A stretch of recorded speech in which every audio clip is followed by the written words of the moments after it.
With respect to the events of last week, one of the things that is coming out in the press, which I would like you to address, is that ostensibly there are people at the Pentagon that thought twice about giving these powers to the British and intervene. But I'd like you to address so that people are clear and that there's no, shall we say, temporizing with what you've already presented today, what the actual reality is with respect to the American um, administration, and what people have to realize they have to do, in contrast to, shall we say, waiting to see if somebody else does the right thing.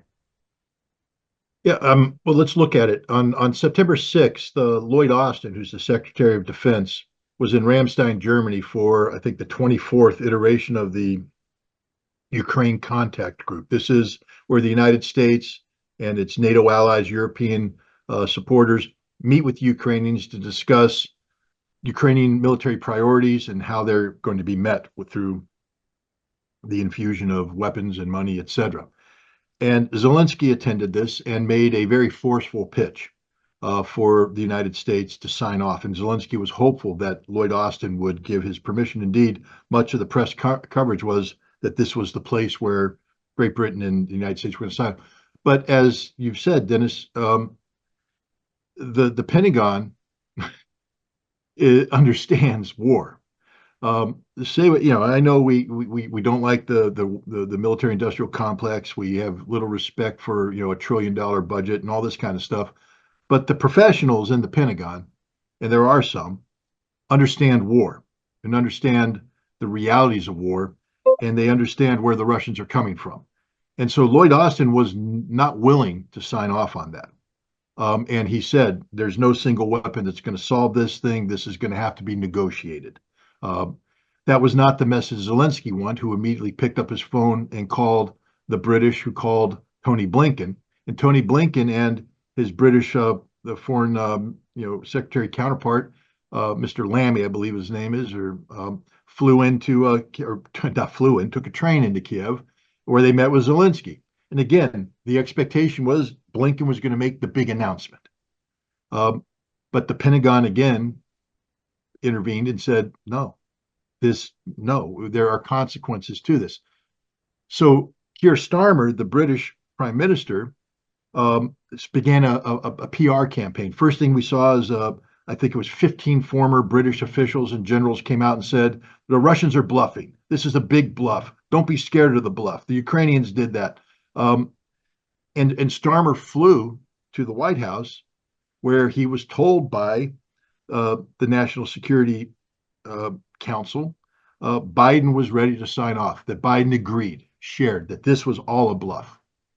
So I think the big point here is that we're not out of the woods, because we had the Pentagon, who are the warfighting guys, say there will be consequences, dire consequences, that of giving a green light to the Ukrainians to use this. The State Department chose to override the Pentagon. The Pentagon was able to stop it.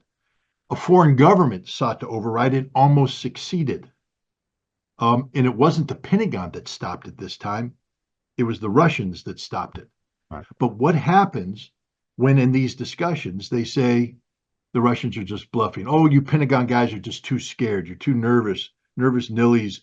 The Russians aren't going to use nuclear weapons. I mean, you see this all the time. I see this everywhere. The Russians would never use nuclear weapons. Well, even Anatoly Antonov said a nuclear war must never be fought, can never be fought. But there is a Russian nuclear doctrine, and the doctrine is very specific about that which would trigger a Russian nuclear response.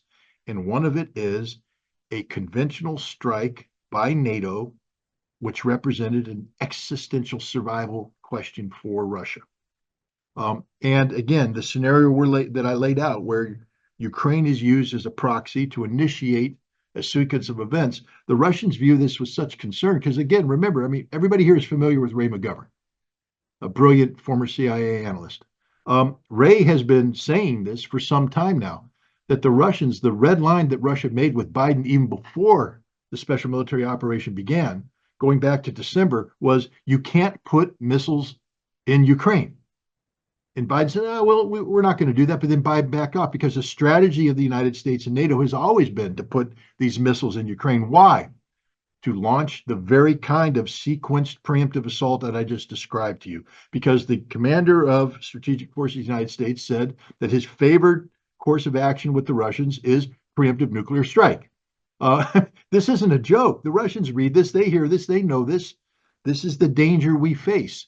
Russia's always said this is a red line. There's some in the Pentagon that are respecting this.